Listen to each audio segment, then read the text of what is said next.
Um, you told Richard Dreyfus you were going to direct at a meet and greet arranged by your father, and you saw him again after directing Abnormal Attraction. Can you tell me what this experience was like?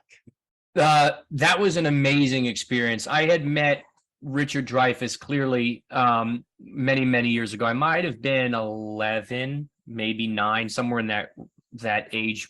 That age. Maybe it was 1999 or 2001, 2000. It was somewhere in that time frame. And I met him and he had given me advice. I said, I want to be a filmmaker. I want to be an actor. I want to direct, whatever. And he just said, keep with it. And after saying, why, saying it's a crazy business, but he had said, keep with it. And I stood out in the rain with my grandfather and waited for him to come out.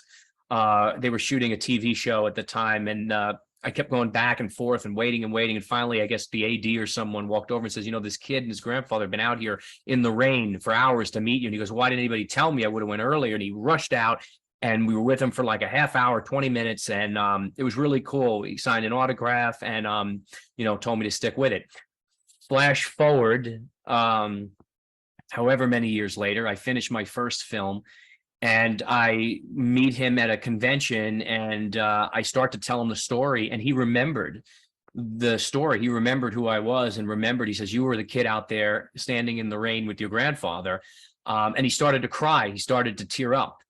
And, I said, well, I made my first film finally. And the only thing he said is, he said, I'm not in it. And I says, well, we wanted you to be in it. We just couldn't afford you. But, hopefully, at some point in time, it would be really cool to do something with Richard Dreyfus and kind of make everything really come full circle. But what an experience that was. And he got really emotional about it. And then we got to take that picture of him holding the poster of Abnormal Attraction. That's a moment in time I will never forget. You were introduced into Damien Leone's world of Terrifier through its producer, Phil Falcone. In October 2016, horror fans watched you as Will the Exterminator, who gets decapitated by Art the Clown. You returned for the sequel as a producer and assistant director. The success of Terrifier 2 is unprecedented. Art the Clown has entered the zeitgeist. The movie has been praised by Stephen King and has launched its own subgenre as the first mega slasher.